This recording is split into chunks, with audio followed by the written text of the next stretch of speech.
ಹರೇ ಕೃಷ್ಣ. ಎಲ್ಲ ಕೇಳುಗರಿಗೂ ಶ್ರೀಮದ್ ಭಾಗವತದ ಅಧ್ಯಯನಕ್ಕೆ ಸ್ವಾಗತ. ಶ್ರೀಮದ್ ಭಾಗವತದ 3ನೇ ಸ್ಕಂದದ 11ನೇ ಅಧ್ಯಾಯದಲ್ಲಿ ಅಣುವಿನಿಂದ ಯಾವ ರೀತಿಯಾಗಿ ಕಾಲವನ್ನು ಗಣನೆ ಮಾಡಬಹುದು ಎಂಬುದನ್ನು ನಾವು ತಿಳಿದುಕೊಳ್ಳಬಹುದು. ಪರಮಾಣು ಕಾಲವನ್ನು ಅದು ಆಕ್ರಮಿಸುವ ಪರಮಾಣು ಸ್ಥಳಗಳನ್ನು ಅನುಸರಿಸಿ ಅಳೆಯಲಾಗುತ್ತದೆ. ಅಪ್ರಕಟಿತ ಸಮಗ್ರ ಅಣುಗಳನ್ನು ಆವರಿಸುವ ಕಾಲವನ್ನು ಮಹಾಕಾಲ ಎಂದು ಕರೆಯಲಾಗಿದೆ.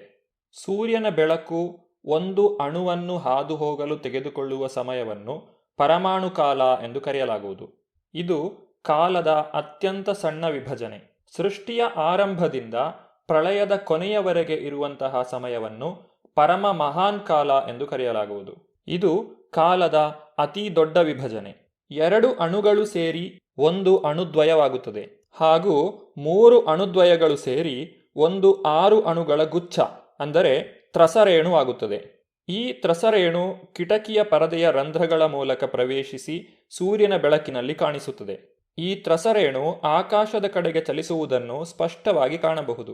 3 ತ್ರಸರೇಣುಗಳು ಒಂದಾಗಲು ಬೇಕಾಗುವ ಕಾಲಾವಧಿಯನ್ನು ತ್ರುಟಿ ಎಂದು ಕರೆಯಲಾಗಿದೆ. ಅಂತಹ 100 ತ್ರುಟಿಗಳು ಸೇರಿ ಒಂದು ವೇದವಾಗುತ್ತದೆ. 3 ವೇದಗಳು ಸೇರಿ ಒಂದು ಲವವಾಗುತ್ತದೆ. 3 ಲವಗಳ ಕಾಲಾವಧಿಯು ಒಂದು ನಿಮೇಷಕ್ಕೆ ಸಮಾನಾದುದು. 3 ನಿಮೇಷಗಳು ಸೇರಿದರೆ ಒಂದು ಕ್ಷಣವಾಗುತ್ತದೆ. ಅಂತಹ 5 ಕ್ಷಣಗಳು ಸೇರಿ ಒಂದು ಕಾಷ್ಠವಾಗುತ್ತದೆ. 15 ಕಾಷ್ಠಗಳು ಸೇರಿ ಒಂದು ಲಘುವಾಗುತ್ತದೆ. 15 ಲಘುಗಳು ಸೇರಿ ಒಂದು ನಾಡಿಕವಾಗುತ್ತದೆ. ಅದನ್ನು ದಂಡವೆಂದು ಕರೆಯಲಾಗಿದೆ.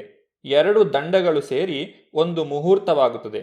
6 ಅಥವಾ 7 ದಂಡಗಳು ಮಾನವ ಲೆಕ್ಕಾಚಾರದ ಪ್ರಕಾರ ಒಂದು ಹಗಲು ಅಥವಾ ಒಂದು ರಾತ್ರಿಯ 4ನೇ ಒಂದು ಭಾಗವಾಗುತ್ತದೆ. 1 ಸೆಕೆಂಡನ್ನು 1687.5 ಭಾಗಗಳಾಗಿ ವಿಭಾಗಿಸಿ ಆ ಪ್ರತಿಯೊಂದು ಕಾಲಾವಧಿಯನ್ನು ತ್ರುಟಿ ಎಂದು ಕರೆಯಲಾಗಿದೆ. ಬೇರೆ ಬೇರೆ ಕಾಲಾವಧಿಗಳ ಪರಿಗಣನೆಗೆ ಸೂರ್ಯನೇ ಕೇಂದ್ರ ಬಿಂದುವಾಗಿರುತ್ತಾನೆ. ಒಂದು ನಾಡಿಕ ಅಥವಾ ಒಂದು ದಂಡದ ಅಳತೆಯ ಪಾತ್ರೆಯನ್ನು 6 ಫಲ ತೂಕದ ತಾಮ್ರದ ಪಾತ್ರೆಯಿಂದ ತಯಾರಿಸಬಹುದು. ಅದರಲ್ಲಿ 4 ಬೆರಳುದ್ದದ ಮತ್ತು 4 ಮಾಷ ತೂಕದ ಚಿನ್ನದ ಸೂಜಿಯಿಂದ ರಂಧ್ರ ಕೊರೆಯಲಾಗುತ್ತದೆ. ಆ ಪಾತ್ರೆಯನ್ನು ನೀರಿನಲ್ಲಿರಿಸಿದಾಗ ಪಾತ್ರೆಯೊಳಗೆ ನೀರು ತುಂಬಿ ಉಕ್ಕಿ ಹರಿಯುವಷ್ಟು ಕಾಲವನ್ನು ಒಂದು ದಂಡವೆಂದು ಕರೆಯಲಾಗಿದೆ. 4 ಮಾಷಗಳ ತೂಕಕ್ಕೆ ಹೆಚ್ಚಿರದ ಮತ್ತು 4 ಬೆರಳುಗಳ ಉದ್ದಕ್ಕಿಂತ ಜಾಸ್ತಿ ಇರದ ಚಿನ್ನದ ಸೂಜಿಯಿಂದ ತಾಮ್ರದ ಪಾತ್ರೆಯಲ್ಲಿ ರಂಧ್ರವನ್ನು ಕೊರೆಯಬೇಕೆಂದು ಇಲ್ಲಿ ಸೂಚಿಸಿದೆ. ಇದು ರಂಧ್ರದ ವ್ಯಾಸವನ್ನು ನಿಯಂತ್ರಿಸುತ್ತದೆ. ಪಾತ್ರೆಯನ್ನು ನೀರಿನಲ್ಲಿ ಮುಳುಗಿಸಿದಾಗ ನೀರು ಹೊರಚೆಲ್ಲುವಷ್ಟು ಕಾಲವನ್ನು ದಂಡವೆಂದು ಕರೆಯಲಾಗಿದೆ. ಇದು ಕಾಲವನ್ನು ಲೋಟದಲ್ಲಿ ಮರಳನ್ನಿಟ್ಟು ಅಳೆಯುವಂತೆ ದಂಡದ ಕಾಲಾವಧಿಯನ್ನು ಅಳೆಯುವ ಮತ್ತೊಂದು ವಿಧಾನ. ವೈದಿಕ ನಾಗರಿಕತೆಯ ಕಾಲದಲ್ಲಿ ಭೌತಶಾಸ್ತ್ರ, ರಸಾಯನಶಾಸ್ತ್ರ ಅಥವಾ ಉನ್ನತ ಗಣಿತಶಾಸ್ತ್ರದ ತಿಳುವಳಿಕೆಗೆ ಕೊರತೆ ಇರಲಿಲ್ಲ ಎಂಬುದನ್ನು ಇದು ಸೂಚಿಸುತ್ತದೆ. ಅಳತೆಗಳನ್ನು ಸಾಧ್ಯವಾದಷ್ಟು ಸರಳವಾದ ರೀತಿಯಲ್ಲಿ ಅನೇಕ ವಿಧಗಳಲ್ಲಿ ಲೆಕ್ಕಾಚಾರ ಮಾಡಲಾಗುತ್ತಿತ್ತು. 4 ಪ್ರಹರಗಳು ಅಥವಾ ಯಾಮಗಳು ಸೇರಿ ಒಂದು ದಿನವಾಗುತ್ತದೆ. ಹಾಗೆಯೇ ರಾತ್ರಿಯೂ ಸಹ 4 ಪ್ರಹರಗಳಿರುತ್ತವೆ. ಈ ರೀತಿ 8 ಪ್ರಹರಗಳು ಸೇರಿ ನಮ್ಮ ಈಗಿನ ಲೆಕ್ಕಾಚಾರದ ಪ್ರಕಾರ 24 ಗಂಟೆಗಳಾಗುತ್ತವೆ. 15 ಹಗಲು ರಾತ್ರಿಗಳು ಸೇರಿ ಒಂದು ಪಕ್ಷವಾಗುತ್ತದೆ ಮತ್ತು ಒಂದು ತಿಂಗಳಿನಲ್ಲಿ ಶುಕ್ಲ ಮತ್ತು ಕೃಷ್ಣವೆಂಬ 2 ಪಕ್ಷಗಳಿವೆ. ಅಂದರೆ 2 ಪಕ್ಷಗಳು ಕೂಡಿ ಒಂದು ತಿಂಗಳಾಗುತ್ತದೆ. ಇಂತಹ 2 ತಿಂಗಳುಗಳು ಸೇರಿ ಒಂದು ಋತು. 6 ತಿಂಗಳುಗಳು ಸೂರ್ಯ ದಕ್ಷಿಣದಿಂದ ಉತ್ತರಕ್ಕೆ ಚಲಿಸುವ ಒಂದು ಪೂರ್ಣ ಪರಿಕ್ರಮಣವಾಗಿರುತ್ತದೆ. ಇದನ್ನು ಅಯನ ಎಂದು ಕರೆಯುತ್ತಾರೆ. ಒಂದು ವರ್ಷದಲ್ಲಿ 2 ಅಯನಗಳಿರುತ್ತವೆ. ಅದನ್ನು ಉತ್ತರಾಯಣ ಮತ್ತು ದಕ್ಷಿಣಾಯಣ ಎಂದು ಕರೆಯುತ್ತಾರೆ. ವರ್ಷವನ್ನು ಸಂವತ್ಸರ ಎಂದು ಕರೆಯುತ್ತಾರೆ. ಮಾನವ ಜೀವಿಗೆ 100 ಸಂವತ್ಸರಗಳ ಕಾಲ ಜೀವಿತಾವಧಿ ಇರುತ್ತದೆ. ನಮ್ಮ ಕಾಲಗಣನೆಯ ಪ್ರಕಾರ ಒಂದು ಪಕ್ಷ ಎಂದರೆ ಪಿತೃಲೋಕದಲ್ಲಿ ಅದು ಒಂದು ಹಗಲು. ಅಂದರೆ 2 ಪಕ್ಷಗಳು ಸೇರಿ ಪಿತೃಲೋಕದಲ್ಲಿ ಒಂದು ಹಗಲು ಮತ್ತು ರಾತ್ರಿಯು ಕಳೆಯುತ್ತದೆ. ನಮ್ಮ ಒಂದು ತಿಂಗಳು ಎಂದರೆ ಅದು ಪಿತೃಲೋಕದಲ್ಲಿ 24 ಗಂಟೆಗಳಿಗೆ ಸಮ. ನಮ್ಮ ಕಾಲಗಣನೆಯ ಪ್ರಕಾರ ಒಂದು ಅಯನ ಎಂದರೆ ದೇವತೆಗಳ ಲೋಕದಲ್ಲಿ ಅದು ಒಂದು ಹಗಲು. ಈ ರೀತಿ ಉತ್ತರಾಯಣ ಮತ್ತು ದಕ್ಷಿಣಾಯನಗಳು ಒಟ್ಟು ಸೇರಿ ದೇವತೆಗಳಿಗೆ ಹಗಲು ಮತ್ತು ರಾತ್ರಿ ಉಂಟಾಗುತ್ತದೆ. ಅಂದರೆ ನಮ್ಮ ಒಂದು ವರ್ಷ ಎಂದರೆ ದೇವತೆಗಳಿಗೆ ಅದು ಒಂದು ಸಂಪೂರ್ಣ ದಿನ. ಬ್ರಹ್ಮಾಂಡದ ಪ್ರಭಾವಿ ನಕ್ಷತ್ರಗಳು, ಗ್ರಹಗಳು, ಜ್ಯೋತಿರ್ನಿಕಾಯಗಳು ಮತ್ತು ಅಣುಗಳು ಎಲ್ಲವೂ ತಮ್ಮ ತಮ್ಮ ಕಕ್ಷೆಯಲ್ಲಿ ಪರಮಪುರುಷನ ನಿರ್ದೇಶನಕ್ಕೆ ಅನುಗುಣವಾಗಿ ಸುತ್ತುತ್ತಿರುತ್ತವೆ. ಪರಮಪುರುಷನನ್ನು ಶಾಶ್ವತ ಕಾಲವು ಪ್ರತಿನಿಧಿಸುತ್ತದೆ. ಸೂರ್ಯ, ಚಂದ್ರ, ನಕ್ಷತ್ರಗಳು ಮತ್ತು ಜ್ಯೋತಿರ್ನಿಕಾಯಗಳ ಕಕ್ಷೆಗಳಿಗೆ ಬೇರೆ ಬೇರೆ 5 ಹೆಸರುಗಳಿವೆ. ಅವುಗಳಲ್ಲಿ ಪ್ರತಿಯೊಂದು ತನ್ನದೇ ಆದ ಸಂವತ್ಸರವನ್ನು ಹೊಂದಿದೆ. ಮೈತ್ರೇಯರು ವಿದುರನಿಗೆ ಪಿತೃಲೋಕ, ಸ್ವರ್ಗಲೋಕ ಮತ್ತು ಮಾನವಲೋಕ ನಿವಾಸಿಗಳ ಆಯಸ್ಸಿನ ಬಗ್ಗೆ ತಿಳಿಸಿದರು. ಕಲ್ಪವ್ಯಾಪ್ತಿಗೆ ಮೀರಿದ ಮಹಾನ್ ವ್ಯಕ್ತಿಗಳ ಆಯಸ್ಸಿನ ಬಗ್ಗೆ ತಿಳಿಸಿಕೊಡುವಂತೆ ವಿದುರನು ಈಗ ಮೈತ್ರೇಯರನ್ನು ಕೇಳಿಕೊಳ್ಳುತ್ತಿದ್ದಾನೆ. ಬ್ರಹ್ಮನ ದಿನದ ಕಡೆಯಲ್ಲಿ ನಡೆಯುವ ಜಗತ್ತಿನ ಭಾಗಶಃ ಪ್ರಳಯವು ಎಲ್ಲ ಗ್ರಹಮಂಡಲ ವ್ಯವಸ್ಥೆಯ ಮೇಲೂ ಪರಿಣಾಮವನ್ನು ಬೀರುವುದಿಲ್ಲ.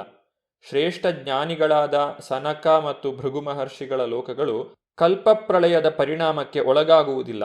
ಎಲ್ಲ ಗ್ರಹಗಳೂ ಬೇರೆ ಬೇರೆ ರೀತಿಯಾಗಿದ್ದು ಪ್ರತಿಯೊಂದು ಬೇರೆ ಬೇರೆ ಕಾಲಚಕ್ರದಿಂದ ನಿಯಂತ್ರಿತವಾಗಿವೆ ಅಥವಾ ನಿರಂತರ ಕಾಲದ ನಿಯಮಕ್ಕೆ ಒಳಪಟ್ಟಿವೆ.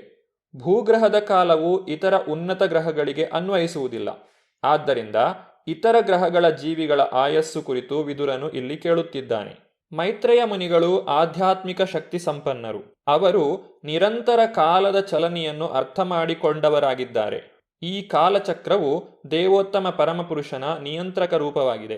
ಆತ್ಮ ಸಾಕ್ಷಾತ್ಕಾರ ಪಡೆದ ವ್ಯಕ್ತಿಯಾಗಿರುವುದರಿಂದ ಯೋಗ ದೃಷ್ಟಿಯ ಶಕ್ತಿಯಿಂದ ಮೈತ್ರೇಯರು ಪ್ರತಿಯೊಂದನ್ನೂ ಕಾಣಲು ಶಕ್ತರಾಗಿದ್ದಾರೆ. ವಿದುರನು ಕೇಳಿದ ಪ್ರಶ್ನೆಗೆ ಉತ್ತರವಾಗಿ ಮೈತ್ರೇಯರು ಈ ರೀತಿಯಾಗಿ ಹೇಳುತ್ತಾರೆ. ಹೇ ವಿದುರನೇ, ಸತ್ಯ, ತ್ರೇತಾ, ದ್ವಾಪರ ಮತ್ತು ಕಲಿಯುಗಗಳೆಂಬ 4 ಯುಗಗಳಿವೆ.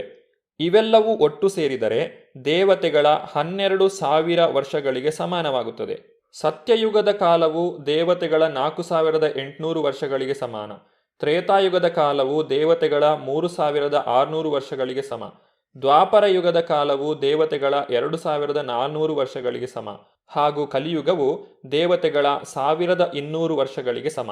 ಇಲ್ಲಿ ಗಮನಿಸಬೇಕಾದಂತಹ ಒಂದು ಅಂಶವೆಂದರೆ ಕಲಿಯುಗವು ಅತ್ಯಂತ ಕಡಿಮೆ ಕಾಲಾವಧಿಯನ್ನು ಹೊಂದಿದೆ. ಕಲಿಯುಗದ 2 ಪಟ್ಟು ದ್ವಾಪರ ಯುಗ, ಕಲಿಯುಗದ 3 ಪಟ್ಟು ತ್ರೇತಾಯುಗ, ಕಲಿಯುಗದ 4 ಪಟ್ಟು ಸತ್ಯಯುಗವಿದೆ. ಮಾನವ ವರ್ಷಗಳಲ್ಲಿ ಹೇಳುವುದಾದರೆ 4,32,000 ವರ್ಷಗಳೆಂದರೆ ಒಂದು ಕಲಿಯುಗ. ದೇವತೆಗಳ ವರ್ಷಗಳು ಮಾನವ ಜನಾಂಗದ 360 ವರ್ಷಗಳಿಗೆ ಸಮಾನಾಗಿರುತ್ತದೆ. ದೇವತೆಗಳ 1,200 ವರ್ಷಗಳನ್ನು 360ರಿಂದ ಗುಣಿಸಿದರೆ ನಮಗೆ 4,32,000 ವರ್ಷಗಳು ದೊರಕುತ್ತವೆ. ಮೇಲೆ ಹೇಳಿದಂತೆ ಪ್ರತಿಯೊಂದು ಯುಗಕ್ಕೂ ಮುಂಚಿನ ಮತ್ತು ನಂತರದ ಸಂಧಿ ಕಾಲಾವಧಿಯು ಕೆಲವು 100 ವರ್ಷಗಳಾಗಿದ್ದು ಅದನ್ನು ಯುಗ ಸಂಧ್ಯಗಳು ಅಥವಾ 2 ಯುಗಗಳ ಕೊಂಡಿಗಳು ಎಂದು ತಜ್ಞ ಖಗೋಳಶಾಸ್ತ್ರಜ್ಞರ ಪ್ರಕಾರ ಕರೆಯಲಾಗಿದೆ. ಆ ಕಾಲಾವಧಿಗಳಲ್ಲಿ ಎಲ್ಲ ರೀತಿಯ ಧಾರ್ಮಿಕ ಚಟುವಟಿಕೆಗಳನ್ನು ನಡೆಸಲಾಗುತ್ತದೆ. ಸತ್ಯಯುಗದಲ್ಲಿ ಮಾನವ ಜನಾಂಗವು ಧರ್ಮತತ್ವಗಳನ್ನು ಸರಿಯಾದ ರೀತಿಯಲ್ಲಿ ಮತ್ತು ಸಂಪೂರ್ಣವಾಗಿ ಪಾಲಿಸಿತು. ಆದರೆ ಇತರ ಯುಗಗಳಲ್ಲಿ ಅಧರ್ಮವು ಬೆಳೆಯುತ್ತಾ ಹೋದಂತೆ ಅದಕ್ಕೆ ಸಮಪ್ರಮಾಣವಾಗಿ ಧರ್ಮವು ಕ್ರಮೇಣ ಕ್ಷೀಣಿಸುತ್ತಾ ಹೋಯಿತು. ಸತ್ಯಯುಗ, ತ್ರೇತಾಯುಗ, ದ್ವಾಪರಯುಗ ಮತ್ತು ಕಲಿಯುಗ ಈ 4 ಯುಗಗಳನ್ನು ಒಟ್ಟು ಸೇರಿಸಿದರೆ 43,20,000 ಮಾನವ ವರ್ಷಗಳಾಗುತ್ತವೆ. ಇದನ್ನು ಒಂದು ಮಹಾಯುಗ ಎಂದು ಕರೆಯುತ್ತಾರೆ. ಈ ರೀತಿಯ 1,000 ಮಹಾಯುಗಗಳು ಸೇರಿ ಸೃಷ್ಟಿಕರ್ತ ಬ್ರಹ್ಮನ ಒಂದು ಹಗಲಿಗೆ ಸಮಾನಾಗುತ್ತದೆ. ಆತನ ರಾತ್ರಿಯೂ ಸಹ ಅಷ್ಟೇ ಕಾಲಾವಧಿಯನ್ನು ಹೊಂದಿದೆ. ಬ್ರಹ್ಮನು ತನ್ನ ರಾತ್ರಿಯ ಹೊತ್ತಿನಲ್ಲಿ ನಿದ್ದೆ ಹೋದಾಗ ಬ್ರಹ್ಮಲೋಕದ ಕೆಳಗಿನ ಗ್ರಹಮಂಡಲಗಳು ಪ್ರಳಯ ಜಲದಲ್ಲಿ ಮುಳುಗಿರುತ್ತವೆ. ಬ್ರಹ್ಮನ ರಾತ್ರಿಯು ಮುಗಿದ ನಂತರ ಬ್ರಹ್ಮನ ಹಗಲಿನ ಅವಧಿಯಲ್ಲಿ ಮತ್ತೆ 3 ಲೋಕಗಳ ಸೃಷ್ಟಿಯು ಪ್ರಾರಂಭವಾಗುತ್ತದೆ. ಅವುಗಳು ನಿರಂತರವಾಗಿ 14 ಮನುಗಳ ಅಥವಾ ಮಾನವ ಜನಾಂಗದ ಪಿತೃಗಳ ಜೀವಾವಧಿಯಲ್ಲಿ ಮುಂದುವರಿಯುತ್ತಾ ಹೋಗುತ್ತವೆ. ಪ್ರತಿಯೊಬ್ಬ ಮನುವಿನ ಜೀವಿತದ ಕಡೆಯಲ್ಲಿಯೂ ಸಹ ಸಣ್ಣ ಪ್ರಳಯಗಳು ನಡೆಯುತ್ತವೆ. ಒಬ್ಬ ಮನುವಿನ ಜೀವಿತಾವಧಿಯು 71 ಮಹಾಯುಗಗಳು. ಇದನ್ನೇ ಮನ್ವಂತರ ಎಂದು ಕರೆಯುತ್ತಾರೆ. ದೇವತೆಗಳ ಲೆಕ್ಕಾಚಾರದಂತೆ ಒಂದು ಮನ್ವಂತರ ಎಂದರೆ 8,52,000 ವರ್ಷಗಳು, ಅಥವಾ ಮಾನವ ಜೀವಿಯ ಲೆಕ್ಕಾಚಾರದಂತೆ ಅದು 30,67,20,000 ವರ್ಷಗಳು. ಪ್ರತಿಯೊಬ್ಬ ಮನುವಿನ ಅಂತ್ಯದ ನಂತರವೂ ಕ್ರಮವಾಗಿ ಮತ್ತೊಬ್ಬ ಮನುವು ತನ್ನ ವಂಶಜರೊಂದಿಗೆ ಬರುತ್ತಾನೆ. ಆತ ಬೇರೆ ಬೇರೆ ಗ್ರಹಗಳ ಮೇಲೆ ತನ್ನ ಅಧಿಪತ್ಯ ಸ್ಥಾಪಿಸುತ್ತಾನೆ. ಆದರೆ ಪ್ರಸಿದ್ಧರಾದ ಸಪ್ತರ್ಷಿಗಳು, ಇಂದ್ರನಂತಹ ದೇವತೆಗಳು ಹಾಗೂ ಆತನ ಗಂಧರ್ವ ಅನುಯಾಯಿಗಳು ಮನುವಿನ ಜೊತೆಯೇ ಕಾಣಿಸಿಕೊಳ್ಳುತ್ತಾರೆ.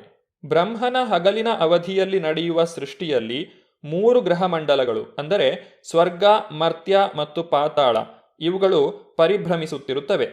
ಹಾಗೂ ಅಲ್ಲಿನ ನಿವಾಸಿಗಳಾದ ಮಾನವ ಜೀವಿಗಳು, ದೇವತೆಗಳು ಪಿತೃಗಳು ಹಾಗೂ ಕೆಳವರ್ಗದ ಪ್ರಾಣಿಗಳೂ ಸೇರಿ ಎಲ್ಲರೂ ಅವರವರ ಕಾಮ್ಯ ಕರ್ಮಗಳಿಗೆ ಅನುಗುಣವಾಗಿ ಕಾಣಿಸಿಕೊಳ್ಳುತ್ತಾರೆ ಮತ್ತು ಮರೆಯಾಗುತ್ತಾರೆ. ಮೈತ್ರೇಯರು ಶ್ರೀಮದ್ ಭಾಗವತದಲ್ಲಿ ಕಾಲದ ಬಗ್ಗೆ ನೀಡಿರುವಂತಹ ಈ ಅದ್ಭುತವಾದಂತಹ ವಿವರಣೆಯ ಬಗ್ಗೆ ಇನ್ನೂ ಹೆಚ್ಚಿನ ಮಾಹಿತಿಯನ್ನು ನಾವು ಮುಂದಿನ ಸಂಚಿಕೆಯಲ್ಲಿ ನೋಡೋಣ.